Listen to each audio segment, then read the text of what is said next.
Hey guys, and welcome back. I'm a Real Raptor Gaming here, and welcome to the Raptor Gaming channel. Now I'd like to start this episode by apologizing for not really having any uploads yesterday. I did plan to get at least 1 or 2 episodes of my Dark Souls series, one more episode of my Attack on Titan series, and I was going to go live and do some Monster Hunter World for you guys. I've actually got a good live stream where I'm planning to do later today. More on that later. Unfortunately, I've just been feeling really tired recently, like everything's kind of getting up on me at the moment. I'm currently having to use energy drinks just to stay awake between my channel and my workplace. I'm spending a lot of time on my PC really, and it's taking a lot longer to do these episodes now because I'm trying to get in my intro, my outros, all that kind of stuff, trying to make them look nicer for my channel.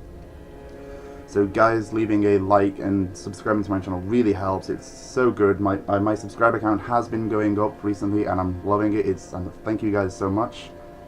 But I'm not going to talk about this for too long. I want to get some more content in for you guys, and hopefully today's going to be a good one. Unfortunately, we've not got the best boss in the world for today because we will be fighting High Lord Wolnir.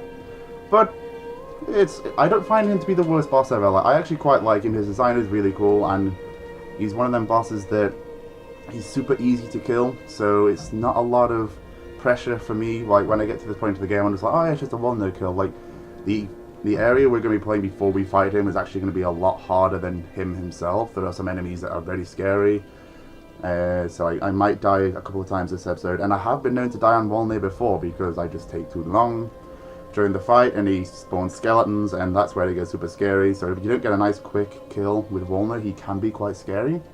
So we're going to see how it goes. So basically, if you haven't been watching, last time we defeated the Abyss Watchers, the first of the Lords of Cinder, and now we're heading into the Catacombs of Karthus, and we're going to be making our way to Irithyll. But before we go to Irithyll, we will be going down into the Demon Ruins after this episode and facing the Old Demon King. And unfortunately, not only is the Old Demon King a pretty boss, it also has my least favourite area in the entire game, and I'm not really looking forward to doing it, and I kind of have to go there because there are some items down there that I need to grab. So next episode is going to be a bit of a weird one because, meh. So let's see how it goes. Oh, and just a bit of a heads up for my channel as well. Episode 2 of my Call of Duty Zombies series will be live at the end of this week, so hopefully if you guys enjoy watching some Call of Duty Zombies gameplay, that'll be up for you soon. And I will be continuing the Attack on Titan game soon. Unfortunately, that game hasn't really hooked me as much as I was hoping it would. Hence why I'm still focusing on my Dark Souls series. I mean, this game is, what, about 2 years old now, getting on 2 years old, and I'm still playing it. I mean, I've beat it so many times. I absolutely adore this game. And it's weird. Right, so we're just going to go my route that I always go down, which I believe is down here. So you're not going to see too much of the catacombs because I do know like most of the little secrets and whatnot. And we'll be getting my personal favourite ring in this episode, one that I will be using for the rest of the run. Hello. Right. So I do need to start manning up soon and getting more Titanite shards because I have noticed my weapons are rather weak. Right, we do need to kill this guy. He's dead, thank God. And then what we're going to do, we're going to heal up.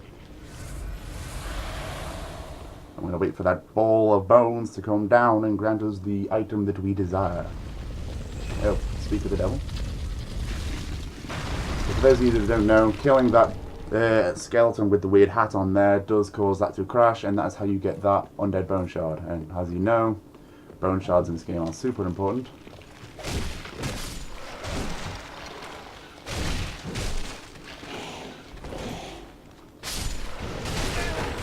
So this area is really scary because the skeletons don't stay dead. And some of them that you'll see later on will really hurt. Do you mind, sir? Right, so my item that I want to grab over here is going to kind of go a bit panicky a bit.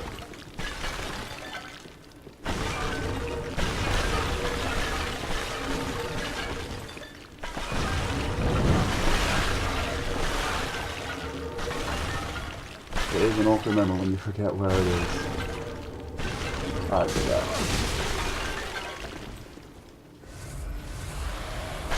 Right, so I'm being invaded. Not great, but we did get the milk ring that we want, so what we're going to do is we're just going to run straight to the bonfire and sleep. if I remember correctly, you can actually light them even if you've been invaded, you just can't rest. So we're just going to leave these guys alone. And we're going to run.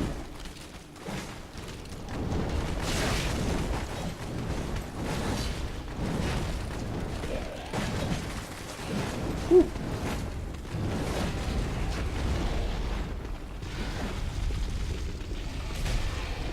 So I'm pretty sure this is our first player invasion of the game.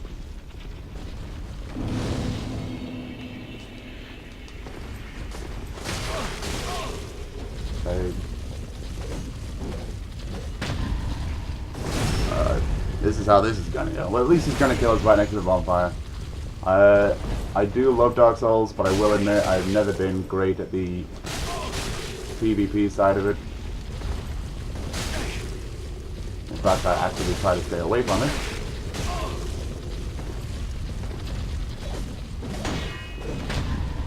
Yeah. Okay, cool. Just get out. Yeah. Yeah, it's no, like honestly, I'm not a huge fan of invasions. I try to steer clear of them whenever I can. I actually prefer Bloodborne's method of invasions, where they only really occur if you're playing in co-op or in certain areas. Just because I just feel like, especially for players like me who aren't like mega, oh, I need to do this, that, and like aren't mega fans of the game, I just really enjoy the game. They can just really slow you down a lot when you get invaded by a player, because you've either got to fight them or just it's just gonna be a pain in the ass. Like, luckily that guy killed me right next to a bonfire, so I didn't really waste too much of my time. But I don't actually, I haven't really followed the meta. I don't know what weapons are good. Now normally we'd grab an item over here, and I can't for the life of me remember where it is. So those Titanite shards are gonna come in handy.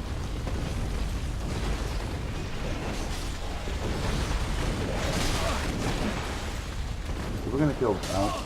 We would kill that guy, but alright, what we're going to do is drink up. Pretty much we're at Wolnir now. So that's how, like, that little skip you saw me do at the start, it's not really a skip. It's intended. That's cut out majority of the catacombs. So, like, what for most people is a long and hard kind of maze of a area has become really, you know, decent and really small. Now when you walk on this bridge, we're going to spawn a hell of a lot of spiders, so we're just going to cut this bridge. Goodbye.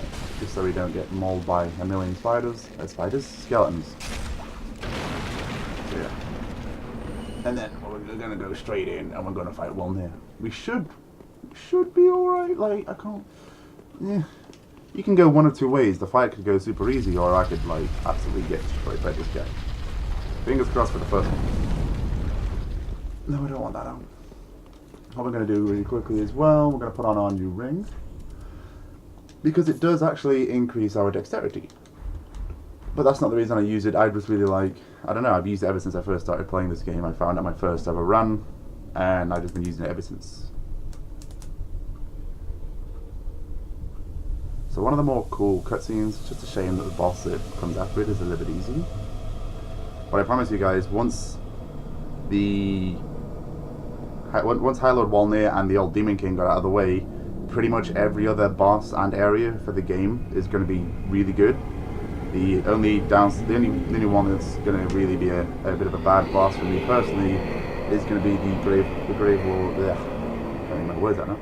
The Champion's Grave Tender. I really don't like that boss. Okay, so for those of you who don't know, don't go for the item. Stick to the side and you can see his hand, and you can get some free hits in before he even wakes up. And there's one bracelet down already.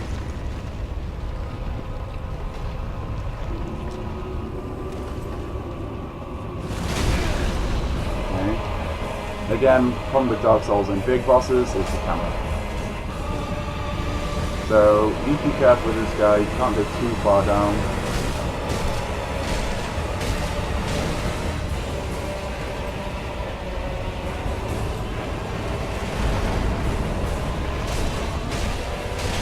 Two down. I'm just going to heal up just because you can hit pretty hard. It can be quite scary. So you see the smoke at the bottom of this boss, that is actually very, very deadly and very poisonous. So it's best to stay as far away from it as possible, which is why it's really annoying when he brings his arms all the way down here. Don't move. Like, that can kill you so quickly, it's untrue. The only attack in this game that will kill you quicker than that is from a boss we'll fight later on. This boss isn't hard, it's just finding the time to hit him. Ah, you got it. Okay. Just gonna grab this again. And there you go. Easy boss is easy, I guess. Literally the only problem we had in that entire boss was just a bit of the camera. This could be one of my shortest episodes yet, actually, if it wasn't for the long introduction that I made out. Yeah, it's just a little bit of fun.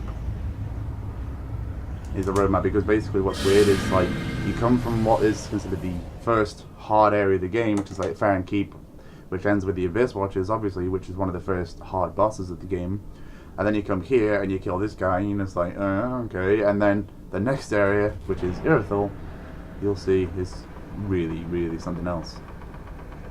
It is one of the hardest areas in the base game, and actually one of the last before you reach the final, like, main stretch of the game. Because we're a good halfway through the main game now. We have got plenty of optional bosses to beat still, and side content, and then obviously the DLCs, which we will be doing both DLCs in order of their release, just before the final boss, but after we face all the other bosses in this game. I think I grabbed everything. I'm getting the feeling that I've forgotten something. I don't believe there's an Esser shard in this area. I might be wrong. I may need to what's it? I'm just trying to think. We got the bone shard. In the next area there is another bone shard. And then another bone shard, I think. Or just, yeah, and then Esser shard. I think we've got them all.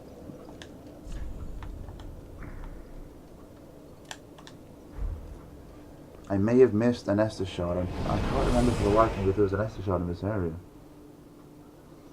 In a chest.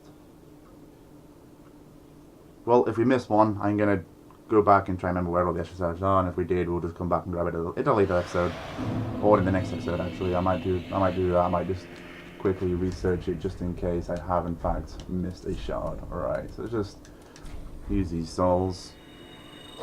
I think we've got enough. Like, we only got two Titanite shards. So that should be enough to level up my weapons to +3. Because we should start getting large Titanite shards soon, which is how you get from +3 to +6. What? So, yeah. Oh no, we still need 2 more Titanite shards. That's fine. We should be able to get plenty down in the lake at the bottom, in the smoldering lake, which will be the next area. Speak that very well. So we're just going to level up a bit now, and I'm pretty sure Yol's dead at this point. So we're going to put that to 30, and put that to 20. Farewell, Ashen One. And I'm going to roll down here, just to check, see if Yol is alive. I think he's dead. I'm pretty sure, yeah, he's dead. So we can't level up from Yol anymore, unfortunately. But it's fine, we don't really need to. Oh, and one thing we did forget to do, ladies and gentlemen, in the last episode, I believe, is put on a slightly better armor set.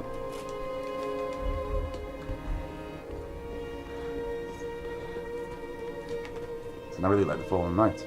It's actually one of my favourite armor sets. It looks really nice, and to be honest, I could also replace it with my personal favourite set in the game, which I should be able to buy now. Yep, the Abyss Watcher set, which looks really cool.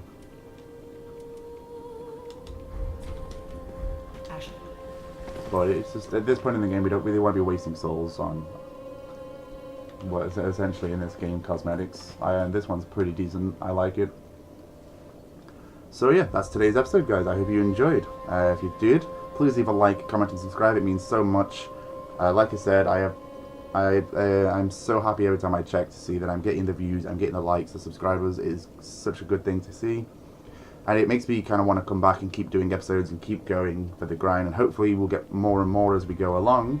with the different series. I know that Dark Souls 3 is it's kind of like a dead game at the moment. Not really many people are into it, but I just wanted to put this up there because it's one of my personal favorite games, and I look forward to recording every episode of Dark Souls each week and each day, just to get it on my channel, so that at the end of it I'm going to see a full playthrough of me beating the game with all the bosses on solo.